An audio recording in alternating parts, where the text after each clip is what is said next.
Game 6 of the Western Conference Finals goes tonight, and the referee assignments were just announced. Does anybody think that might be significant to the outcome of tonight's game? Well, we're going to talk about it. The San Antonio Spurs will be a 3.5-point home favorite. The total sits at 219.5. And of course, the Thunder came storming back, winning Game 5 by a score of 127 to 114. The Thunder shot 48% from the field, 44% from beyond the arc. And will we see some regression to the mean here on the road in San Antonio, as we did the last time these two teams played in San Antonio? I think you have to think there's going to be some regression there. SGA scored 32 points on 7 of 19 from the field. He's still not shooting the ball well, just 38% in this series. 2 of 3 from beyond the arc, though, in Game 5. 16 of 17 from the free throw line. So despite the fact that the fans are not happy, it's all over mainstream media and social media. Apparently, Tony Brothers, he doesn't mind a bit, because 17 free throw attempts for SGA in Game 5, but it's not going unnoticed. The genie is out of the bottle. Fans are upset. Even mainstream media personalities are discussing it more than they probably want to. And one of those personalities is Tom Haberstroh, who has done some interesting chart work, putting things in perspective. Let's bring that up. So here he outlines the falls for comparable star players and how many free throws that results in. And you can see the numbers speak for themselves. Shai is diving, flopping more than anybody else. But what's more significant is he's getting rewarded for it far more than anybody else. And so those of you who've been complaining or seeing things on social media and you're wondering if it's true, this chart here just clears all that up for you. The data does not lie. Also, SGA was interviewed after Game 3. The crowd was chanting flopper, and he was asked how he felt about it. He said he feels nothing. It means nothing to him. Well, apparently it might mean something to him after all, because according to The Athletic, his lawyer is sent a cease and desist letter to Underdog Sports for making fun of him and his flopping. But the funny part is his lawyer's name is Fishman. So attorney by the name of Fishman sends a cease and desist for making fun of his client for flopping.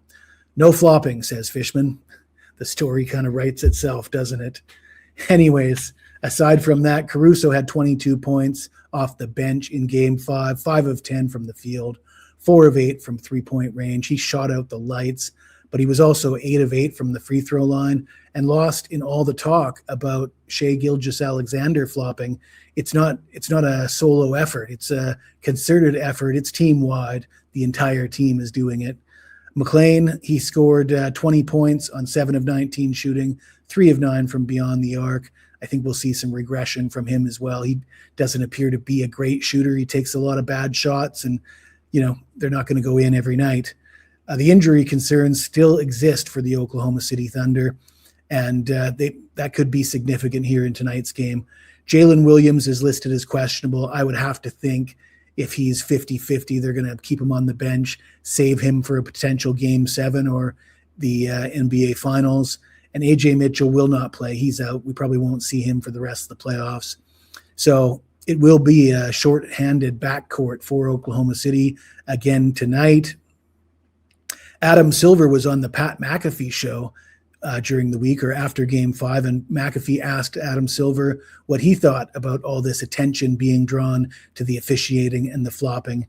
And, of course, Adam Silver can't say the quiet part out loud. He's got to play it off like it's no big deal.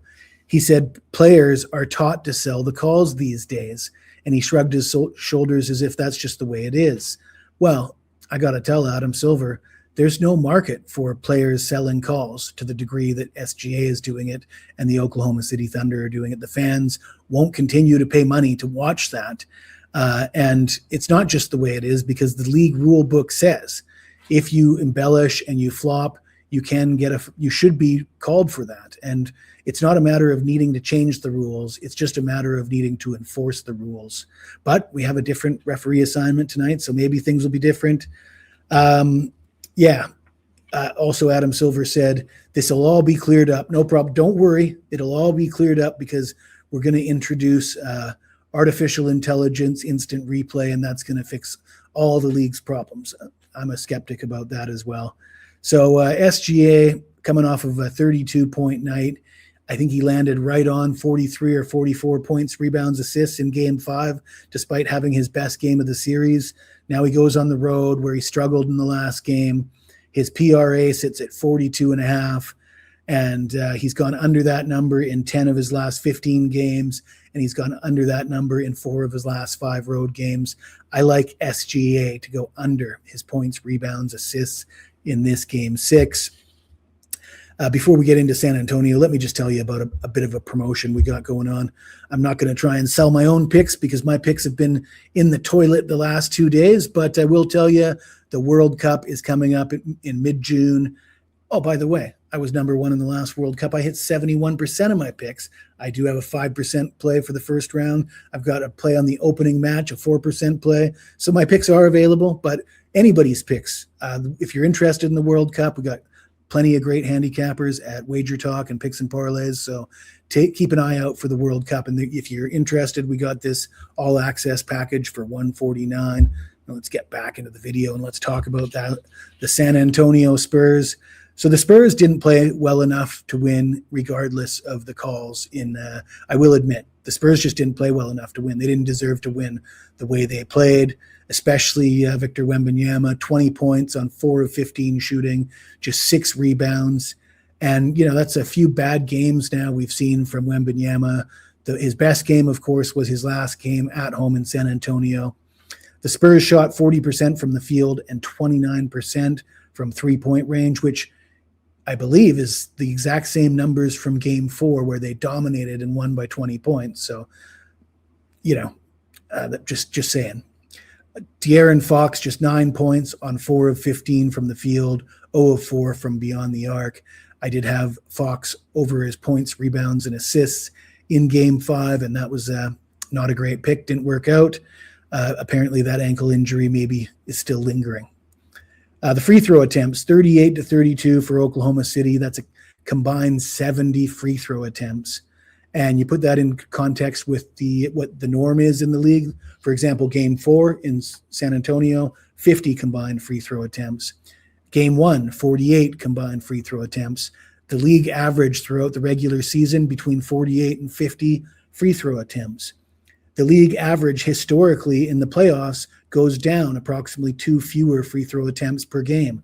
So seeing 70 free throw attempts in a game between 2 teams that just played 2 days prior, an increase of 20 free throw attempts suggests that something's wrong with the officiating. Officiating the game in a completely different manner from just 48 hours prior. And a lot of people will say, oh, it's not rigged because the free throw attempts are roughly the same. Like, for example, game 3, 33 attempts per team.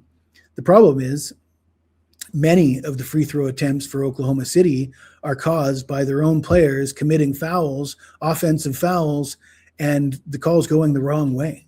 You can see when they're coming up the floor, players without the ball, they'll seek out contact. They'll run directly at a defender, and the defender is forced to try and get out of their way. It's the defenders aren't stepping in front of them. They're running into them on purpose to draw fouls. You slow down the tape. You look at it close. I mean, it's all over Twitter. You just got to open up your phone. You'll see it. The idea that the fact that they're even in free throw attempts, they shouldn't be even. Oklahoma City should be at a disadvantage with the way they play, the style that they're playing. They should be called for a lot more fouls than their opponents. Anyways, the referee assignments are out, and Zach Zarba is the crew chief. He was the crew chief for game 1, and the Spurs won that game in overtime. It was a 101-101 tie after regulation, so trending toward the under. That's a 1-game sample size. But nobody's going to ref this game like Tony Brothers did in game 5, except for Tony Brothers, in my opinion. In fact, it's written in my notes that if Tony Brothers is the crew chief for this game, all bets are off. But since he's not, I do like the under. I do like the San Antonio Spurs to force a game 7. I think it's quite clear by now that the NBA would like a game 7. And the NBA, oddly enough, they tend to get what they want. If you like this video, smash that like button, subscribe to the channel. You got anything to say to me, even if it's nasty, hit me up in the comments below and I'll get back to you as soon as I can.